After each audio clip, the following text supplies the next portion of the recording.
Hello dear students, मैं हूं संदीप और आप देख रहे हैं डिफेक्टो क्लासेस। डियर स्टूडेंट्स, आज की वीडियो में हम एक्सरसाइज 2.3 पढ़ने वाले हैं, जो एक बहुत ही सिंपल सी एक्सरसाइज है। भी काफ़ी इजी है। जब आप पढ़ोगे तो आपको ऐसा लगेगा कि हाँ भी इसमें तो कुछ नहीं था। बिल्कुल सिंपल से मेथड से आपको ये एक्सरसाइज सोल्व करवाएंगे भी। तो आइए शुरुआत करते हैं एक्सरसाइज 2.3 की, जो मोस्ट इंपॉर्टेंट भी है और काफ़ी ईजी भी है। अब इसका जो क्वेश्चन नंबर फर्स्ट है वो है prove that all the solution of 3x + 5y = 1। ये एक डिफरेंटेनिक इक्वेशन है, can be written in the form of x = 2 + 5k and y = -1 - 3k। तो यहाँ से देखिए इसके जो सारे सॉल्यूशन है इस फॉर्म में कैसे लिखे जाएंगे। तो स्टार्टिंग में हम क्या लिखते हैं, कंपेयर करते हैं the given equation with, compare करते हैं हम ax + by = c से। तो हमें जो वैल्यू मिलती है देन वी गेट कि जो a की वैल्यू है वो 3 है, b की वैल्यू है जो 5 है एंड जो c की वैल्यू है वो क्या है, 1 है। ठीक है ना। अब डिओफेंटाइन इक्वेशन के अंदर हमने क्या पढ़ा था कि इसका सॉल्यूशन तभी एग्जिस्ट करेगा अगर ए बी का जीसीडी किसको डिवाइड करता हो, सी को। तो दिस मीन्स हम जीसीडी निकाल लेते हैं ए और बी का। ए और बी क्या है, 3 और 5 दोनों प्राइम नंबर है, तो जीसीडी क्या आएगा, 1 और 1 डिवाइड करेगा, यानी कि विच डिवाइड्स सी, किसको डिवाइड करता है, सी, और जिसकी वैल्यू क्या है, 1। तो इस प्रकार यहां से हम लिखेंगे thus the given equation has a solution in integers। तो इंटीजर्स के अंदर इसका क्या होगा कि एक सॉल्यूशन होगा भी, क्लियर, यानी कि पॉजिटिव इंटीजर आप लिख सकते हो, इन पॉजिटिव इंटीजर्स, क्लियर। तो अब ये देखिए, अब इस एक्सरसाइज की जो खास बात है वो क्या है उसको समझिए पहले, कि ये जो इक्वेशन गिवन थी 3x + 5y = 1। अब क्या ऐसा है कि हम इसके सॉल्यूशन नहीं फाइंड आउट कर सकते? इसके हजारों लाखों सॉल्यूशन पड़े हैं इस इक्वेशन के, यानी कि जो डिओफेंटाइन इक्वेशन है इसके हजारों सॉल्यूशन हैं, लेकिन उस हजारों लाखों सॉल्यूशन में से हमें फाइंड आउट वो करने हैं जो क्या हो, पॉजिटिव इंटीजर्स वाले सॉल्यूशन हो। अब देखिए, मैं अगर ये करूं कि पुट x = 0, जब x को 0 पुट कर दिया तो 5y = 1 है, y की वैल्यू क्या आई, 1/5 आ गई भी। अब यानी कि x = 0 और y = 1/5, ये भी तो एक सॉल्यूशन है कि नहीं। लेकिन ये जो 1/5 है ये तो एक फ्रैक्शनल वैल्यू है, इंटीजर तो है ही नहीं। यानी कि सॉल्यूशन वो निकालने हैं जिसमें x और y दोनों क्या हो, इंटीजर हो, वो भी पॉजिटिव वाले। ठीक है ना। अब पॉजिटिव नेगेटिव बात की बात है, क्योंकि इसमें तो पॉजिटिव नेगेटिव दिया नहीं भी, कौन सा सॉल्यूशन निकालना है, नेगेटिव पॉजिटिव। लेकिन जो आगे के सॉल्यूशन आएंगे ना उसमें स्पेशली ये बोलेगा कि भाई ये इक्वेशन गिवन है, सिर्फ पॉजिटिव इंटीजर वाले सॉल्यूशन बताओ इसके क्या होंगे। तो आपने सिर्फ वही वैल्यू रखनी है भी, एक्स भी एक पॉजिटिव इंटीजर रखना है और वाई भी क्या है, पॉजिटिव इंटीजर आए, क्लियर। और एक्स को आप 0 भी नहीं पुट कर सकते, क्योंकि 0 को ना तो हम पॉजिटिव का दर्जा देते हैं ना ही हम नेगेटिव का दर्जा देते हैं, है कि नहीं। वरना यानी कि सॉल्यूशन तो हम जैसे मर्जी फाइंड आउट कर ले, फिर हम इतना कुछ क्यों पढ़ रहे हैं कि ए बी का जीसीडी सी को डिवाइड करेगा। जूनियर क्लासेस के हिसाब से तो लाखों करोड़ों सॉल्यूशन पड़े हैं इसके, लेकिन उनमें से जो सॉल्यूशन हमें चाहिए वो इंटीजर्स के लिए चाहिए। ऐसे तो एक्स की वैल्यू कुछ भी पुट कर लो, वाई की कुछ ना कुछ वैल्यू तो जरूर आएगी। कि ऐसा हो सकता है कि वाई की वैल्यू ना आए। अगर हम 3x + 5y = 1 को किसी स्ट्रेट लाइन इस तरीके से ड्रॉ करते हैं ग्राफ पे, तो वो क्या आएगी, स्ट्रेट लाइन, क्योंकि स्ट्रेट लाइन की इक्वेशन आती है। और इस स्ट्रेट लाइन पे तो लाखों करोड़ों पॉइंट है भी, तो वो सारे के सारे इसके क्या होंगे, सॉल्यूशन होंगे। लेकिन उन सॉल्यूशन का हमारे पास कोई काम नहीं है। वो इतने सारे सॉल्यूशन का हमें करना क्या है, हमें तो इंटीजर वाले सॉल्यूशन चाहिए। तो उसके लिए इतना कुछ फंडा हम पढ़ रहे हैं, थ्योरम पढ़ रहे हैं, कभी कुछ पढ़ रहे हैं, कभी कुछ पढ़ रहे हैं। वो धीरे धीरे आगे जब एक्सरसाइज करेंगे अब हम, तो वो सारी चीजें आपको समझ में आएंगी। यानी कि मेन मुद्दा ये था, सॉल्यूशन तो आप फाइंड आउट कर सकते हो, लेकिन जो हमें फाइंड आउट करना है उसके लिए आपको रूल रेगुलेशन के हिसाब से चलना पड़ेगा, तभी सॉल्यूशन फाइंड आउट करोगे, अदरवाइज नहीं कर पाओगे भी। तो इसके लिए देखिए, अब इसका मीनिंग क्या हुआ कि ये जो इक्वेशन है उसका एक सॉल्यूशन होगा इंटीजर के अंदर, अगर ए बी का जीसीडी है जो वो सी को डिवाइड कर पा रहा है। अब देखिए, जो ये फॉर्म होती है ax plus B Y is equal to C, ये जनरल फॉर्म होती है, ठीक है ना, डिफरेंटाइन इक्वेशन की। अब अगर इसको मैं ये लिख दूं कि A X minus C is equal to minus में बी वाई यानी कि बी इंटू माइनस वाई, ऐसा हम लिख सकते हैं। अभी ये राइट साइड चला गया, ये लेफ्ट साइड चला गया। इसका मीनिंग क्या हुआ कि जो ए एक्स माइनस सी है वो किसका मल्टीपल होगा, बी का। दिस मीन्स यहां से हम क्या लिख सकते हैं कि b is the divisor of A X minus C, और यहां से मैं क्या लिख सकता हूं कि A X is congruent to C modulo B, भी ऐसा भी लिखा जा सकता है क्योंकि ए एक्स माइनस सी लेके आओगे तो उसको तो b डिवाइड करेगा। क्लियर? तो आप वैल्यू पुट कर देते हैं। a की वैल्यू थी 3, x is congruent to c की वैल्यू 1 और मोडुलो क्या होगा, b की वैल्यू क्या होगी 5। तो ये तो ऑब्वियस सी बात है भी। जब यहाँ इक्वेशन में 3x माइनस 1 करोगे ये उस साइड जाएगा तो 5 इंटू माइनस वाई हो जाएगा, तो ये 5 से डिविजिबल होगा, यानी कि 3x माइनस 1 है जो वो किससे डिविजिबल है, 5 से। और यहाँ से मैं ये भी लिख सकता हूँ कि 0 इज कॉन्ग्रुएंट टू 5 मोडुलो 5, भी ऐसा भी लिखा जा सकता है। ये कॉन्ग्रुएंस 1 हो गया, ये कॉन्ग्रुएंस 2 हो गया। भी अब ये कुछ गलत थोड़े ना लिखा, 0 माइनस 5 माइनस का 5 और माइनस 5 इज डिविजिबल बाय 5। अब हम क्या करते हैं, इन दोनों कॉन्ग्रुएंस को ऐड कर देते हैं। 3x प्लस 0 करोगे 3x, 5 प्लस 1 6 और मोडुलो 5 होगा। भी अब यहाँ से 3 से डिवाइड कर देते हैं, 3 से कैंसिल करोगे तो ये कितना आएगा, x is congruent to 2 modulo और 3 टू द 6 हो गया ना, और 5 भी ऐसा हम लिख सकते हैं। अब इसका मीनिंग क्या हुआ, दिस इंप्लाइज कि जो x में से अगर हम 2 माइनस करें इज डिविजिबल बाय 5 होगा, यानी कि x माइनस 2 है जो वो 5 से डिवाइड हो जाएगा।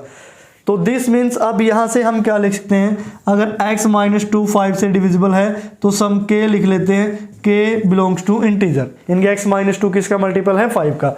तो यहां से अगर x की वैल्यू निकालें तो वो क्या आएगी, 5k प्लस 2 आएगी भी, ठीक है ना। और x की वैल्यू, x ही क्या था इसका सॉल्यूशन, जो किस फॉर्म में होना चाहिए था, 5k प्लस 2 की फॉर्म में, वो हमने प्रूव कर दिया।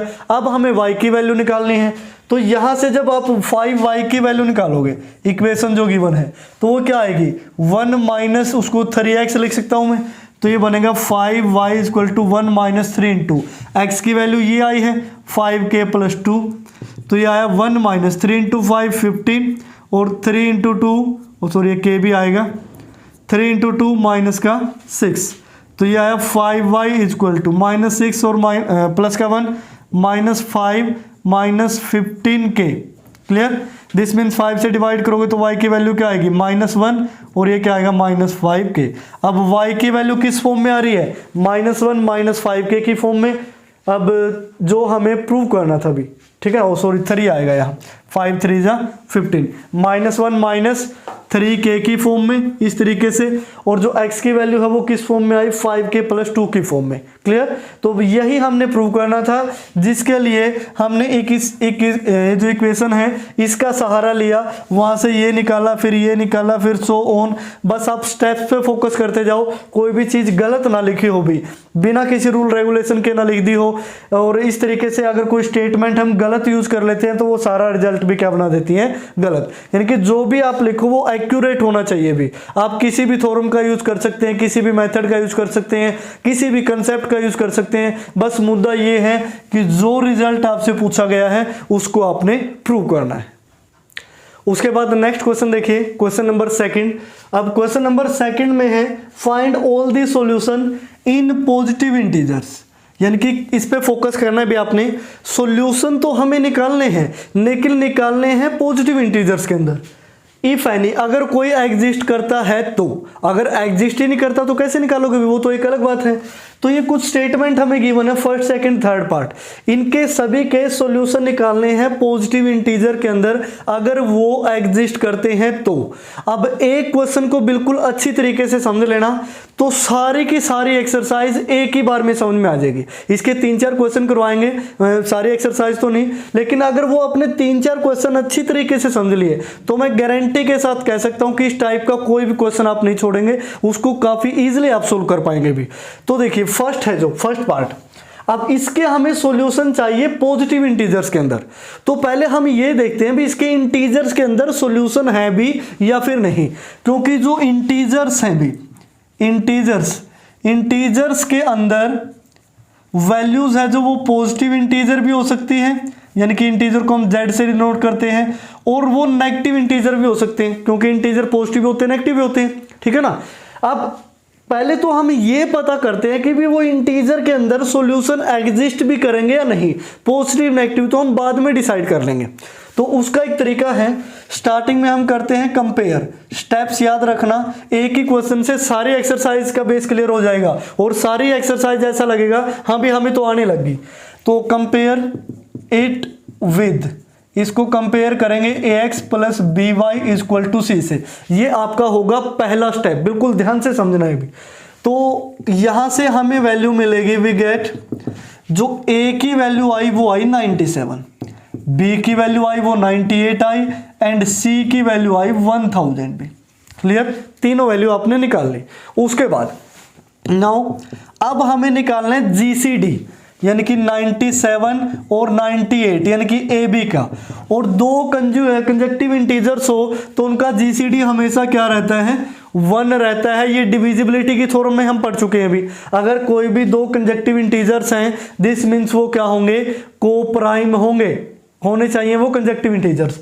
तो इनका जो GCD आया 1, अब हमें 1 चेक करना है कि वो C को डिवाइड कर पाएगा कि नहीं। यस, डिवाइड करता है, which divides C equal to 1000। तो यहां से एक बात तो पक्की हुई भी, इंटीजर्स के अंदर इस इक्वेशन का कुछ ना कुछ सॉल्यूशन तो जरूर है, यानी कि एटलीस्ट 1 सॉल्यूशन तो पक्का है भी। क्लियर, दिस मीन्स यहां से आप लिख सकते हो, this means there exist at least 1 solution of this equation या of the given equation in integers. तो इसका मीनिंग क्या हुआ कि इंटीजर्स में कम से कम एक सॉल्यूशन तो पक्का एग्जिस्ट करेगा भाई। ये थ्योरम 3rd में हम पढ़ के आए थे, ठीक है ना। अब उसके बाद अब इंटीजर्स के अंदर सॉल्यूशन एग्जिस्ट करता है, लेकिन हमें तो पॉजिटिव इंटीजर का निकालना है।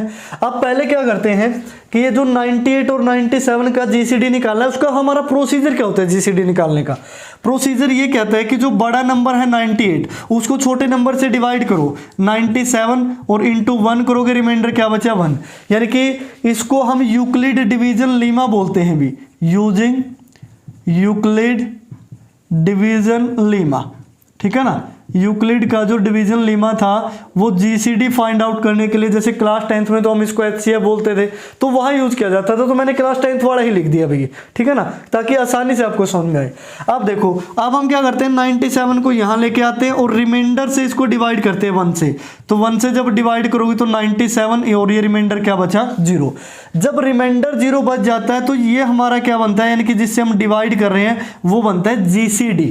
क्या बनता है, GCD। क्लियर। अब देखो 1 को मैं इस तरीके से लिख सकता हूं, इस 1 को यहां से लिखना शुरू करते हैं, क्योंकि ये तो रिमाइंडर तो 0 होगा। 1 को मैं लिख सकता हूं 98 माइनस 97 इंटू 1 लिख सकता हूं भी, यहां नहीं, इस इक्वेशन से, ठीक है। या फिर इसको मैं ऐसे लिख सकता हूं 1 इक्वल टू 98, जो 98 है उसके साथ 1, और यहां प्लस लिख लेता हूं 97 के साथ -1। तो बात तो एक ही है भी। लेकिन ये जो राइट साइड में है, राइट साइड में, अब इसको फोकस करो कि हमें C बना देना है, यानी कि इसको 1000 बना देना है अभी, क्योंकि राइट साइड हमें क्या चाहिए, 1000 चाहिए। तो हम क्या करते हैं, 1000 से मल्टीप्लाई कर देते हैं इक्वेशन को, तो ये हो गया 1000। तो इसका मीनिंग क्या हुआ कि ये 98 इंटू में क्या हुआ 1000, और प्लस ये हुआ 97 इंटू में 1000 और लेकिन नेगेटिव। क्लियर। इसका मीनिंग क्या हुआ कि ये इक्वेशन क्या थी, 98 के साथ क्या था y और 97 के साथ क्या था x। तो मैं इसको अगर ये लिखूं कि 1000 कि 97 वाले को पहले लिख लेते हैं भाई, ये x वाला है, प्लस 97 और 98 इंटू 1000 ऐसा लिख लेते हैं। अब ये तो किसका काम कर रहा है, x का, ये किसका काम कर रहा है, y का। दिस मीन्स यहां से जो x is equal to minus का 1000 और y इज इक्वल टू 1000, इसके क्या होंगे? सॉल्यूशन होंगे भी। अब इसका ये सॉल्यूशन तो है, लेकिन यहाँ जो x एंड y है वो इंटीजर से बिलोंग करता है, x और y इंटीजर से बिलोंग करता है, लेकिन x बिलोंग नहीं करता पॉजिटिव इंटीजर से। इंटीजर जरूर है लेकिन एक इनमें से नेगेटिव है, यानी कि सॉल्यूशन तो हमें मिल गया भी यहाँ क्या पुट कर दो आप? माइनस का 1000 पुट कर दो, यहाँ प्लस का 1000, तो 98,000 में से 97,000 माइनस करोगे तो 1000 मिल जाएगा। लेकिन बात तो किसकी हो रही है? पॉजिटिव इंटीजर्स की भाई। इसको तो हम जान ही नहीं पा रहे अभी तक भी। सॉल्यूशन जरूर निकाल लिया हमने, लेकिन निकाले क्या? नेगेटिव इंटीजर के अंदर। लेकिन अभी भी हमारा आंसर नहीं आया कि पॉजिटिव के अंदर हमने निकालने अभी। अब पॉजिटिव के अंदर देखो किस तरीके से निकालोगे। तो ये वैल्यू आई, अब हमें पॉजिटिव के अंदर निकालनी है। पॉजिटिव के अंदर निकालने के लिए यूज करोगे यूजिंग थ्योरम 3। थ्योरम थर्ड क्या कहती है उसका हम यूज करते हैं अभी। थ्योरम थर्ड क्या कहती है? There exist another solutions in integers of the given equation is in the form. अब वो किस फॉर्म में एग्जिस्ट करेंगे कि x की जो वैल्यू होगी, लेट सपोज x1 कोई अनदर सॉल्यूशन है, वो क्या होगा? x0 प्लस बी के, एंड जो अनदर सॉल्यूशन y1 किस फॉर्म में एग्जिस्ट करेगा? यानी कि y0 माइनस ए के की फॉर्म में। ये हमने थ्योरम नंबर थर्ड के अंदर पढ़ा था अभी, ये वाली स्टेटमेंट। क्लियर? कि अगर एक सॉल्यूशन आपके पास है उसका x0 y0, तो बाकी के जो सॉल्यूशन है वो इस फॉर्म में एग्जिस्ट करेंगे। x1 और y1 क्या है? Another solution. तो ये जो हमने लिखे थे इसको हम क्या मान लेते हैं? x0 और y0 मान लेते हैं, ठीक है ना? कि ये जो सॉल्यूशन आए x0 y0 आए भी, तो अनदर सॉल्यूशन किस फॉर्म में आएंगे? इस फॉर्म में। तो अब हम सपोज कर लेते हैं let x1 and y1 is the another solution, another solution of this equation. हमने मान लिए कि इस इक्वेशन के अनदर सॉल्यूशन है। तो x1 है जो वो किस फॉर्म में होगा? x1 फॉर्म, यानी कि x0 की वैल्यू क्या है? माइनस का 1000 प्लस b की वैल्यू क्या थी? अब b था 98 और इनटू में क्या था? k, जहां k बिलोंग करता है इंटीजर से। लेकिन हमें क्या निकालना है? बट x1 है जो वो 0 से क्या होना चाहिए? बड़ा होना चाहिए भी, क्योंकि ये बोल रहा है कि सॉल्यूशन अगर आप निकालो तो पॉजिटिव इंटीजर में निकाल देना भी, बाकी तो पूछा ही नहीं गया। तो यानी कि ये जो x1 ये दूसरा सॉल्यूशन है, पॉजिटिव इंटीजर होगा तो ये 0 से बड़ा आना चाहिए। और x1 की वैल्यू क्या थी? यानी कि माइनस 1000 प्लस 98k, इसकी वैल्यू 0 से बड़ी आनी चाहिए। अब हम चेक करते हैं कि k की किस वैल्यू पे वो बड़ी आएगी। k क्या है? इंटीजर, ये ध्यान रखना। तो अब हम क्या करते हैं? 1000 दोनों साइड प्लस कर देते हैं, तो 98k इज ग्रेटर देन होगा 1000, तो k ग्रेटर देन होगा 1000 बाई 98। अब 98 से जब इसको डिवाइड करोगे तो k इज ग्रेटर देन, अब 10 पे तो कितना होगा? 980, तो 10 पॉइंट बचा कितना? 20, रिमाइंडर बचा 10, यानी कि ये 10.2 समथिंग आएगा भी। ये बोल रहा है भी k की वैल्यू 10.2 से बड़ी होनी चाहिए। लेकिन जो दूसरा सॉल्यूशन है y1 वो किस फॉर्म में होगा? y0 माइनस ए के, और जहां k क्या है? कोई भी इंटीजर है। अब y1 की वैल्यू देखो क्या होगी? y1 इक्वल टू y0 की वैल्यू क्या है? 1000 माइनस a की वैल्यू क्या है? 97, और ये क्या है? k है भी। तो ये जो y1 है ये भी किससे बड़ा होना चाहिए? 0 से। दिस मीन्स 1000 माइनस 97k, ये 0 से बड़ा होना चाहिए। क्लियर? अब उसके बाद ये क्या है? Minus 97k is greater then, ये नेगेटिव हो जाएगा, यानी कि माइनस 1000, इस तरीके से। अब देखो ये इनक्वालिटी का सिंबल है, अगर हम दोनों साइड नेगेटिव से मल्टीप्लाई करते हैं तो 97k लेस देन 1000, यानी कि सिंबल चेंज हो जाता है। जैसे कि अगर मैंने लिखा है कि 2 लेस देन 4 है, अगर मैं ये नेगेटिव लगा दूं तो क्या ये सही लिखा है? अभी -4 छोटा नहीं होगा, बड़ा नहीं हो जाएगा ये, यानी कि साइन क्या हो जाएगा? उल्टा हो जाएगा। अभी ये ध्यान रखना, ये 11th क्लास का टॉपिक है। अब ये बोल रहा है कि 97k की वैल्यू 1000 से छोटी आनी चाहिए, तो k की वैल्यू क्या आएगी? Less than 1000 upon 97। जब डिवाइड करोगे तो यहाँ k लेस देन आया, ये 10.3 पे जाएगा भी, ठीक है। अब एक तरफ तो बोल रहा है कि k की वैल्यू 10.2 से बड़ी होनी चाहिए, एक तरफ बोल रहा है कि k की वैल्यू 10.3 से छोटी होनी चाहिए, यानी कि जो यहाँ k है वो 10.2 से तो बड़ा हो और 10.3 से छोटा हो, एंड जो k है वो इंटीजर से बिलोंग करता हो। अब ध्यान से चेक कर लीजिए, क्या k की कोई इंटीजर वैल्यू ऐसी एग्जिस्ट कर सकती है जो 10.2 और 10.3 के बीच में हो? तो ऐसा तो कोई वैल्यू ही नहीं है भाई, ये तो हमने देख लिया भी। जब इन दोनों के बीच में कोई इंटीजर ही नहीं है तो k कहां से आ जाएगा?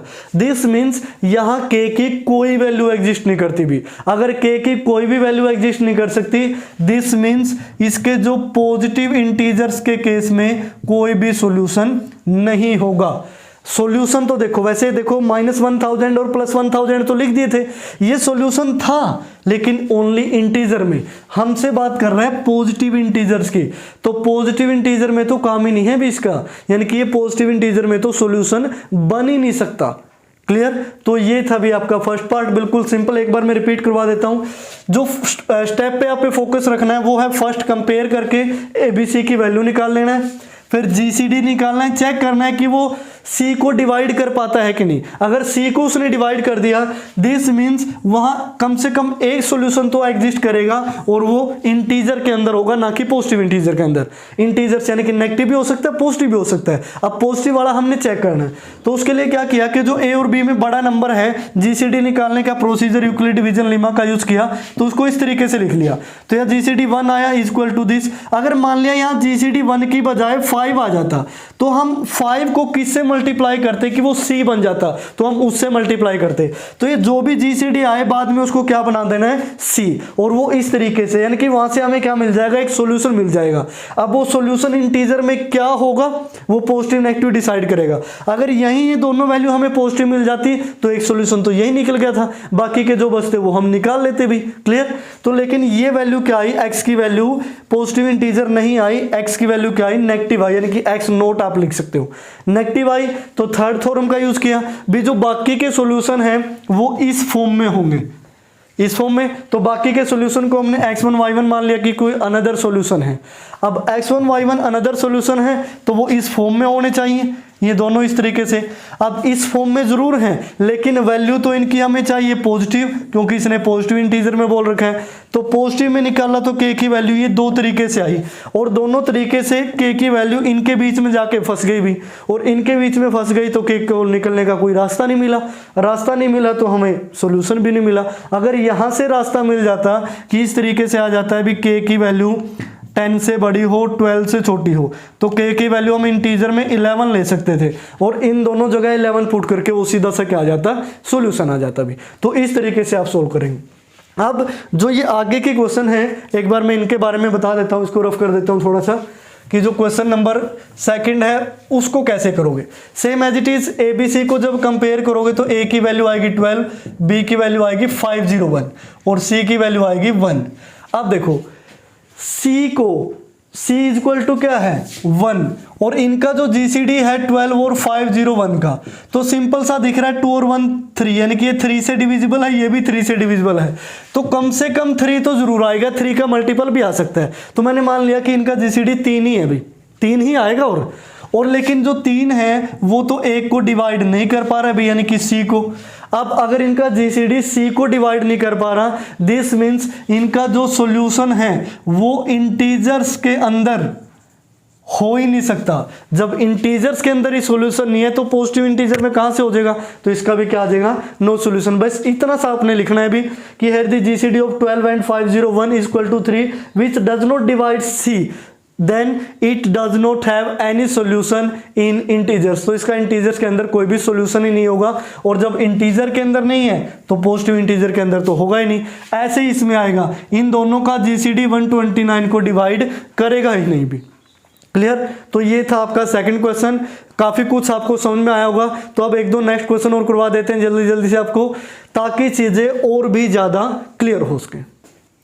उसके बाद नेक्स्ट क्वेश्चन देखिए, क्वेश्चन नंबर थर्ड। अब इसमें है find all the solution in positive integer of the following, यानी कि थर्ड, फोर्थ, फिफ्थ, सिक्स्थ, इन चारों क्वेश्चन के अंदर आपने सॉल्यूशन फाइंड आउट करना है पॉजिटिव इंटीजर के अंदर। वो सेम एज इट इज है अभी जैसे हमने सेकंड किया था, तो थर्ड को और कर लेते हैं ताकि चीजें और अच्छी तरीके से आपको समझ में आए इसको। तो हमारा जो फर्स्ट स्टेप था, अगर आपने सेकंड क्वेश्चन कंप्लीट देख लिया है तो दिस मीन्स वो क्या था, हम कंपेयर करते हैं इसको, compare it with ax plus by equal to c, ठीक है ना। तो अब और ध्यान से देखना, इसको अच्छी तरीके से समझ में आएगा। हमें a की वैल्यू मिलती है 5, b की वैल्यू मिलती है 11 एंड जो c की वैल्यू मिलती है वो मिलती है 92। क्लियर। उसके बाद अब हमारा जो मुद्दा है वो हमें निकालना है GCD, here GCD of A B, यानी कि 5 और 11।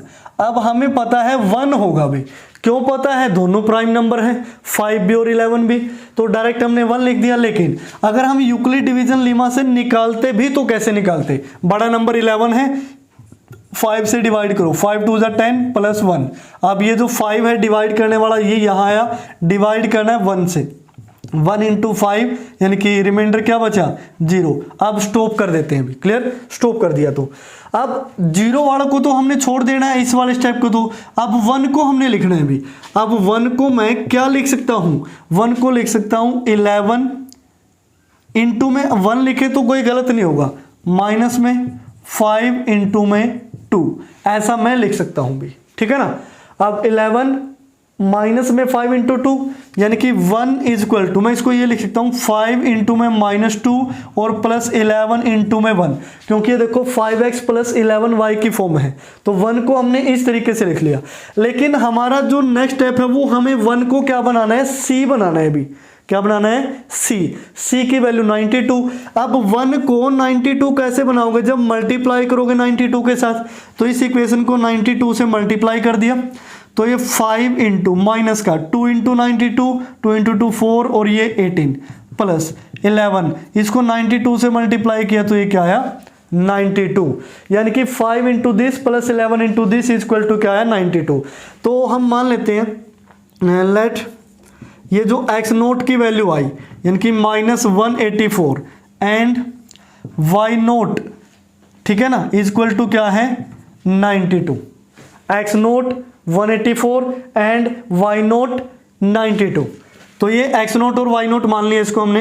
Hair x naught and y naught is the solution of the given equation, of the given equation in integers, यानी कि ये सॉल्यूशन तो है लेकिन किसके अंदर है, इंटीजर्स के अंदर है भी। लेकिन हमें क्या निकालना है, वही कंसेप्ट पॉजिटिव इंटीजर्स के अंदर। तो हम अदर सॉल्यूशन मान लेते हैं, तो यहां लिख देता हूं let x1 y1 be the another solution. ये क्या है, अनदर सॉल्यूशन किसके अंदर, इन पॉजिटिव इंटीजर्स, कि इसको हमने सॉल्यूशन मान लिया पॉजिटिव इंटीजर्स के अंदर, कि x1 और y1 दोनों पॉजिटिव इंटीजर के अंदर सॉल्यूशन है। तो अब हम लिखते हैं then by using theorem third. Theorem third का अगर यूज करोगे तो वो क्या कहती है, another solution is in the form of, किस फॉर्म में होते हैं कि x1 इक्वल टू होता है x नोट प्लस बी के, जहां k कोई भी इंटीजर होता है, एंड जो y नोट होता है, y1 होता है, वो होता है y नोट माइनस ए के, जहां ये k भी क्या है इंटीजर। ये दोनों क्या होते हैं, इंटीजर होते हैं। क्लियर। अब वैल्यू पुट कर देते हैं, x1 सॉल्यूशन चाहिए, x नोट की वैल्यू क्या आई है, x नोट आया है -184 प्लस b की वैल्यू है 11 और इनटू में k, बट जो हमें x1 चाहिए वो क्या है, 0 से बड़ा चाहिए क्योंकि वो पॉजिटिव इंटीजर के अंदर सॉल्यूशन लिया है। दिस मीन्स -184 प्लस 11k, इसकी वैल्यू 0 से बड़ी आनी चाहिए। तो दोनों तरफ 184 ऐड करोगे तो 11k इज ग्रेटर देन क्या आएगा 184, k is greater than 184 by में क्या चला गया 11, यानी कि दोनों तरफ 11 से डिवाइड कर दिया अभी, तो k इज ग्रेटर देन 11 1 जा 11, 7 4, 11 6 जा 16, 8 बचा, ठीक है ना, 8 फिर 0 उतार लिया तो 11 7 जा, इस तरीके से, यानी कि 16.7 कुछ आ गया। ज़्यादा सोल्व करने की जरूरत नहीं, इतना बहुत है, क्योंकि इंटीजर चाहिए भाई हमें, तो 16 पॉइंट समथिंग से ज़्यादा बड़ा इंटीजर 17 ही आएगा।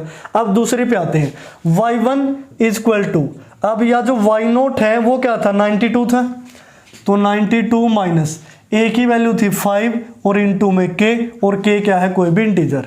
अब देखिए बट वही केस कि y1 है जो वो ग्रेटर होना चाहिए 0 से, तो 92 माइनस 5 के वो होगा ग्रेटर देन 0।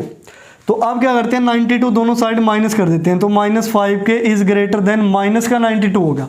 अब दोनों तरफ नेगेटिव से मल्टीप्लाई कर देते हैं, तो 5 के साइन चेंज हो जाएगा जब दोनों तरफ नेगेटिव से मल्टीप्लाई करोगे, तो ये आया 92। This means k is less than 92/5। ये तो क्लास 11th का टॉपिक है, भी ज़्यादा डीप में नहीं बताएंगे इसके बारे में, तो k लेस देन। अब जब डिवाइड करोगे तो 18 5 जा 19 होता है, तो 18.4 वैल्यू आएगी भी इसकी। अब ये बोल रहा है कि जो k की वैल्यू है हेयर, k की वैल्यू 16.7 से तो बड़ी आनी चाहिए और 18.4 से छोटी आनी चाहिए, एंड जो k है वो इंटीजर होना चाहिए। देन तो k की कौन सी वैल्यू हो सकती है अभी, 16 से बड़ा 17 हो सकता है और 18.4 से छोटा 18 हो सकता है, यानी कि ये दोनों वैल्यू इस कंडीशन को क्या करती हैं, सेटिस्फाई करती हैं भी। क्लियर। अब 17 और 18 सेटिस्फाई हो गया।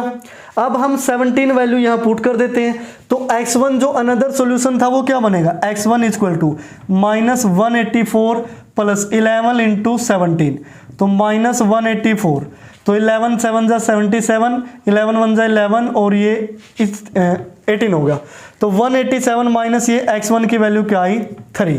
एक तो x1 की वैल्यू ये आई, एंड एक x1 की वैल्यू कैसे निकालेंगे, -184 और प्लस 11 इंटू k की जगह अब 18 रख देते हैं।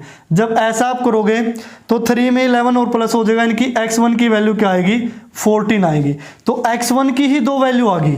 अब ऐसे ही y1 की भी क्या वैल्यू आएंगी, 2 आएंगी, तो यहाँ से y1, अब y1 देखते निकालते हैं, तो y1 कहाँ था, y1 ये था भी, ठीक है ना, k की वैल्यू 2 ही है 17 और 18, तो y1 is equal to 92 minus 5 into क्या हुआ 17, तो 92 माइनस ये 85, 5 और 2 7, तो y1 की एक तो वैल्यू आई 7 और y1 is equal to 92 minus 5 into k की दूसरी वैल्यू क्या थी 18, तो 90 माइनस करोगे y1 की वैल्यू क्या आई 2।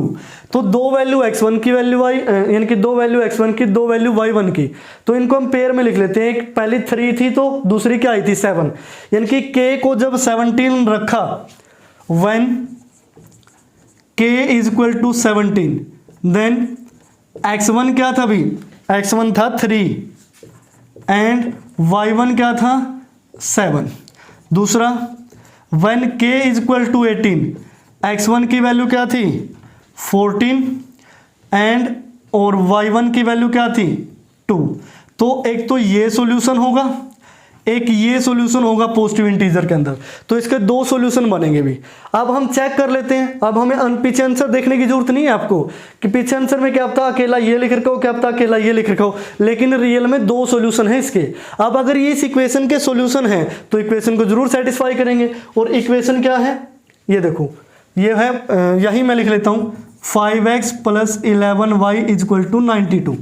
अब 5 से वैल्यू पुट करते हैं, 3 इंटू 5 15, 7 इंटू 11 77, 77 और 15 करोगे तो 92 हो गया, पहला सेटिस्फाई। दूसरा 14 5 जा बोलो 70 हो गया, 11 इंटू 2 22, 70 और 22 कितना हुआ 92। दिस मीन्स ये भी इसका सोल्यूशन ट्रू है, ये भी इसका सोल्यूशन ट्रू है, तो ये 2 सोल्यूशन होंगे भी आपके। अब हो सकता है कि बुक में ये गिवन हो सकता है बुक में ये गिवन हो, आपने दोनों ही लिख देने हैं। हर क्वेश्चन का स्टेप ये रहेगा, प्रोसीजर ये रहेगा भाई। पहला प्रोसीजर कंपेयर करके आपने जीसीडी निकाल लेना है। तो जीसीडी के प्रोसीजर में से अब जीरो वाली टर्म को छोड़ के, यानी कि जीरो वाली इक्वेशन को छोड़ के, उसके बाद ऊपर जो भी बचता जाता है उसको ऐसे लिखते जाओ, और लास्ट में इसको आपने क्या बना देना है, सी बना देना है भी। जो यहाँ जीसीडी आएगा, जीसीडी को जैसे भी करो, किसी से भी मल्टीप्लाई करो, उसको क्या बना दो, सी। अब मेन दिक्कत तब आती है जब यहां सी नहीं बनेगा, यहां सी नहीं बनेगा। जैसे 9 और 2 11, अब ये जो जीसीडी है वो यानी कि 92, अगर जीसीडी यहां आ जाता 3, अभी तो जैसे 1 आया है, जिस केस में जीसीडी 1 होगा उसमें तो ये रामबाण का काम करेगा अभी, उसमें तो आपको जरूरत ही नहीं है दूसरे मेथड पे जाने की। अब मान लिया अगर जीसीडी आ जाता 3, क्या आ जाता, जीसीडी 3, तो अगर जीसीडी 3 आ जाता, अब 3 को हम 92 कैसे लेके आए, क्योंकि 3 तो 92 को तो 3 डिवाइड ही नहीं करता भी, किसी से हम मल्टीप्लाई करें कि 92 आ जाए। तो उस केस में हो सकता है कि थोड़ी बहुत आपको प्रॉब्लम आए कि हाँ सर यहाँ ये 92 कैसे आएगा। अब एक चीज़ और ध्यान रखना, अब जीसीडी, अब अगर 92 को वो डिवाइड नहीं कर पा रहा, और 92 क्या था, सी था, अगर इनका जीसीडी सी को ही डिवाइड नहीं कर पाएगा, उस केस में तो सॉल्यूशन ही नहीं होंगे। यानी कि समझा करो मैं क्या बताना चाहता हूं भी, अगर ऐसा हुआ तो वो सॉल्यूशन भी एग्जिस्ट नहीं करेंगे भी। तो ये ध्यान रखना कि जो जीसीडी है वो सी को हमेशा डिवाइड करेगा, क्या करेगा, डिवाइड करेगा। तो ये जो मेथड है वो हर जगह अप्लाई होगा, अगर अप्लाई नहीं हुआ दिस मीन्स उसका सॉल्यूशन ही नहीं है, क्योंकि वो तो स्टार्टिंग में ही आप देख लोगे ना कि जीसीडी अगर इसको सी को डिवाइड नहीं कर पा रहा, फिर तो इस मेथड की हमें जरूरत ही नहीं है अभी, सीधा लिख देंगे देयर एग्जिस्ट नो सॉल्यूशन, ठीक है ना, कि कोई भी सॉल्यूशन एग्जिस्ट नहीं करते। तो डियर स्टूडेंट्स, अभी सेकंड हमने किया था, थर्ड हमने किया, तो जो आगे के हैं क्वेश्चन नंबर 4 की स्टेटमेंट आपको दिख रही है, 5th की दिख रही है, या क्वेश्चन नंबर 6 की स्टेटमेंट दिख रही है, सारे के सारे एज इट इज क्वेश्चन है। अब चाहे इसका 1-2 को अच्छी तरीके से समझ लो, और चाहे 50 समझ लो भी, अगर आपको एक अच्छी तरीके से समझ में आ गया ना, तो ऐसे जितने मर्जी क्वेश्चन आपसे पूछ ले तो आप इजीली सोल्व कर देंगे। लेकिन अगर आपको ये सेकंड और थर्ड समझ में नहीं आया, तो 4th 5th 6th कभी नहीं होंगे भी। पहले सेकंड थर्ड समझो, 4th 5th 6th को ट्राई करो, तब कमेंट बॉक्स में लिखो हाँ सर समझ में आया है या फिर नहीं। क्योंकि अगर मैं इसकी पीडीएफ डाल दूंगा ना 4, 5, 6 की, तो वहां से आपको कुछ भी पल्ले नहीं पड़ना भी, वो एक अलग ही मेथड है उसमें, ठीक है ना, वो अजीबोगरीब सा लिख रखा है। मैं कोशिश करता हूं कि बिल्कुल सेफ और इजी मेथड आपको बताया जाए, तो आप इनको 4th 5th 6th को खुद से सोल्व करेंगे। उसके बाद नेक्स्ट क्वेश्चन देखिए, क्वेश्चन नंबर 7 है, find all the solution of 13x + 101y = 2। अब इसमें कहीं भी ये नहीं लिखा कि सॉल्यूशन आपने पॉजिटिव इंटीजर में निकालना है, सॉल्यूशन आपने नेगेटिव इंटीजर में निकालना है, या फिर इंटीजर्स के अंदर निकालना है। सिर्फ ये बोल रहा है कि इसके सारे सॉल्यूशन फाइंड आउट कर दो भी। तो इसको देखते हैं। स्टार्टिंग में जो हमारा फर्स्ट स्टेप रहता है वो है compare the given equation, compare the given equation with 13 ही लिख दिया, ax + by = c। Then we get, हमें जो वैल्यू मिलती है, a की वैल्यू मिलेगी 13, b की वैल्यू मिलेगी 101 एंड c की वैल्यू मिलेगी 2। क्लियर। तो अब क्या करते हैं कि जो जीसीडी है, जीसीडी हेयर जीसीडी ऑफ 13 और 101 वो होगा भाई 1 बनेगा।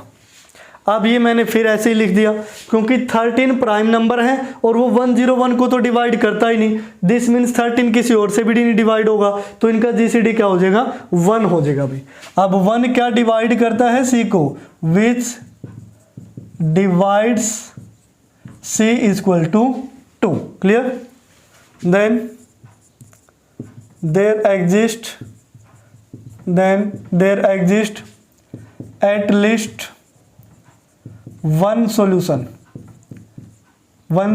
इन इंटीजर्स। तो कम से कम एक सॉल्यूशन तो इसका जरूर एग्जिस्ट करेगा इंटीजर्स के अंदर भी। क्लियर। अब इंटीजर्स के अंदर सॉल्यूशन क्या एग्जिस्ट करेगा वो हमें फाइंड आउट करना है। अब इनकी जो जीसीडी निकालने की प्रोसेस है उसको चेक करते हैं। बड़ा नंबर है 101 = इसको 13 से डिवाइड करोगे, 13 7 = 91 और रिमाइंडर बचा 10। अब 13 को यहाँ ले आते हैं, 13 को यहाँ लेके आएंगे और डिवाइड करेंगे 10 यानी कि रिमाइंडर से। 10 1 जा 10 और रिमाइंडर बचा 3। अब 10 को यहाँ ले आते हैं, 3 से डिवाइड करोगे 3 3 जा 9 और ये क्या बचा 1। अब 3 को यहाँ ले आते हैं, 3 को यहाँ लेके आओगे तो 1 से डिवाइड करोगे 1 × 3 रिमाइंडर क्या बचा 0। अब 0 बचते ही किस्सा खत्म। तो देखो GCD 1 आया कि नहीं आया, तो इसी वजह से मैंने 1 लिख दिया था। अब इस GCD 1 को आपने किस फॉर्म में लिखना है भी। अब ये जो 1 है यहाँ से हम शुरुआत करते हैं, उसको लिखोगे 10 - 3 × 3 की फॉर्म में। क्लियर। अब 1 = अब उसके बाद है 3, इस 3 को किस फॉर्म में लिखोगे 10 - 3 और अब ये जो 3 है स्टार्टिंग वाला, इस 3 को हम क्या लिख सकते हैं 13 - 10 × 1 लिख सकते हैं और इनटू में ये वाला 3 है। इस 3 की वैल्यू यहाँ से हमने लिखी 13 - 10 × 1। अब 1 = ये 10 माइनस, अब ये माइनस का क्या है 13 और मल्टीप्लाई किसके साथ है 3 के साथ, तो -13 × 3 माइनस माइनस प्लस, तो 10 × 1 × 3 कितना हो गया 3। तो यहाँ से 1 ये 3 ये, तो 10 × क्या हुआ 4 - 13 × 3 आप इसको लिखोगे। क्लियर। अब 3 की वैल्यू पुट कर चुके हैं, अब लास्ट रहता है 10 की वैल्यू पुट करना। जब 10 की जगह क्या लिखोगे 101 - 13 × 7 ये लिख दिया, और इनटू में क्या है 4 और माइनस में क्या है 13 × 3, क्योंकि इस नंबर्स को हमें इनकी फॉर्म में लेके आना है 13 और 101 की फॉर्म में, इस वजह से हम ऐसा करते हैं। तो ये क्या हो 101 कि मल्टीप्लाई 4 के साथ करोगे, माइनस 13 × 7 × 4 28 माइनस 13 × 3, तो ये वो 101। अब पहले 13 लिख रखा है तो 13 वाले को लिख लेते हैं। अब 13 को अगर मैं पॉजिटिव लिखूं तो 28 और 3 31, इसको मैं क्या लिख सकता हूं नेगेटिव। बात तो एक ही है, यानी कि 13 कॉमन ले लिया तो यहाँ से -28 और यहाँ से -3 माइनस का 31, और प्लस में क्या है 101 के इनटू में क्या है 4। अब ये किसके इक्वल है 1 के इक्वल है भी, ये किसके इक्वल चलता जा रहा है हर केस में 1 के इक्वल। सेम वही प्रोसीजर है। अब इस 1 को हमने किस में कन्वर्ट करना है भी C में, C की वैल्यू क्या है 2, तो इस इक्वेशन को किससे मल्टीप्लाई करनी पड़ेगी 2 से, तो ये हुआ 2, तो यानी कि 13 2 से मल्टीप्लाई करोगे तो माइनस का 62 प्लस 101 और ये क्या हुआ 8 भी, तो ये वैल्यू आई।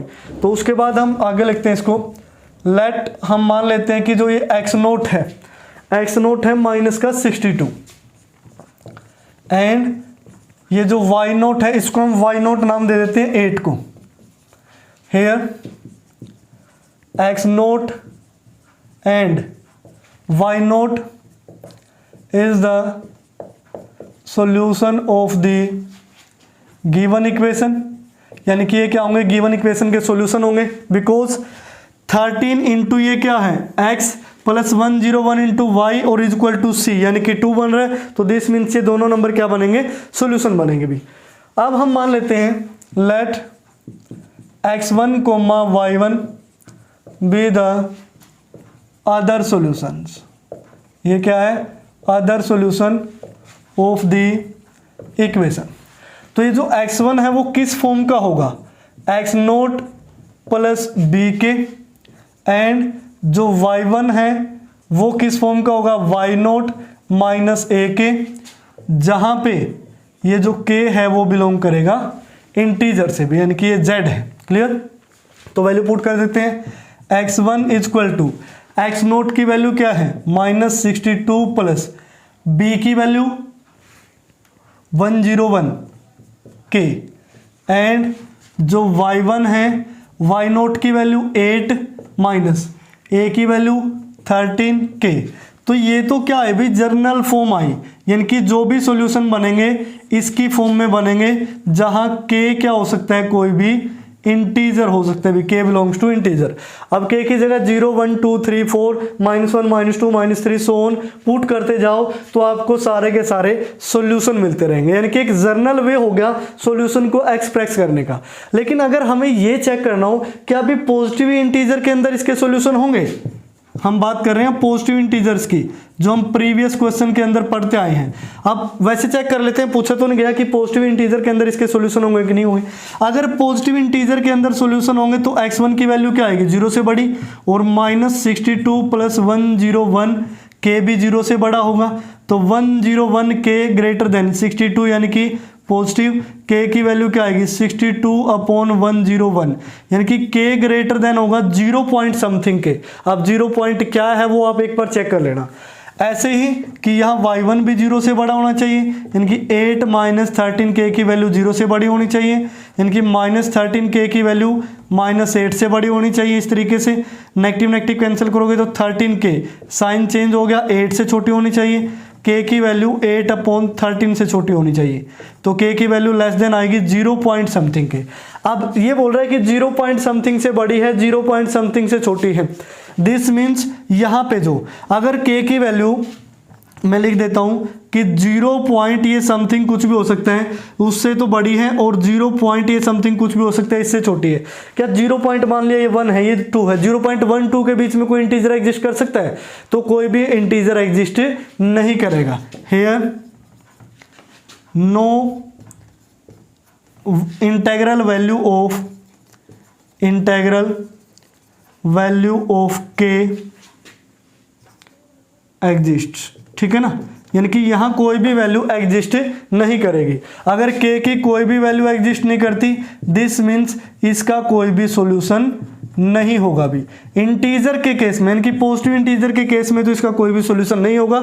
लेकिन अगर जर्नल सॉल्यूशन की बात की जाए, ये है जर्नल सॉल्यूशन इसका, ठीक है ना, इसमें k की वैल्यू पुट करते जाओ तो ये दोनों क्या बना देंगे, जर्नल सॉल्यूशन बना देंगे। जस्ट पॉजिटिव वाला वही पुराना केस जो मैंने आपको बताया था। तो ये है भी आपका क्वेश्चन नंबर 7।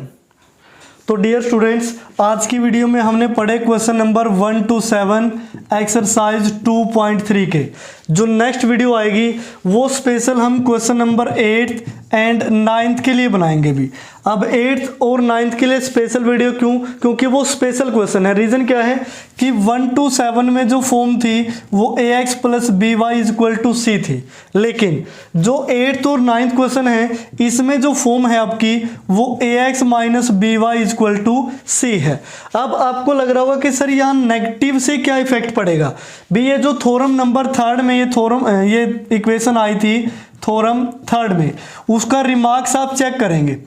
उसका रिमार्क्स आपने चेक करना है कि जब ये पॉजिटिव होता है तो अनदर सॉल्यूशन किस फॉर्म के होते हैं, x0 + kb और y1 = y0 - ka की फॉर्म में होते हैं। लेकिन अगर यहाँ नेगेटिव होता है तो x1 यानी कि x0 + kb और y1 = y0 + ka, यानी कि यहाँ भी क्या आ जाता है, प्लस, इस फॉर्म के होते हैं। तो नेक्स्ट वीडियो आने तक आपने इस तरीके से इसको पढ़ना है, और एग्जाम्पल आप पढ़ लेना क्वेश्चन नंबर 8 और 9 के जैसे। अब उनको हम सोल्व करेंगे नेक्स्ट वीडियो के अंदर। तो डियर स्टूडेंट्स, नेक्स्ट वीडियो आने तक देखते रहिए डिफेक्टो क्लासेस, और आज की वीडियो में फिलहाल इतना ही।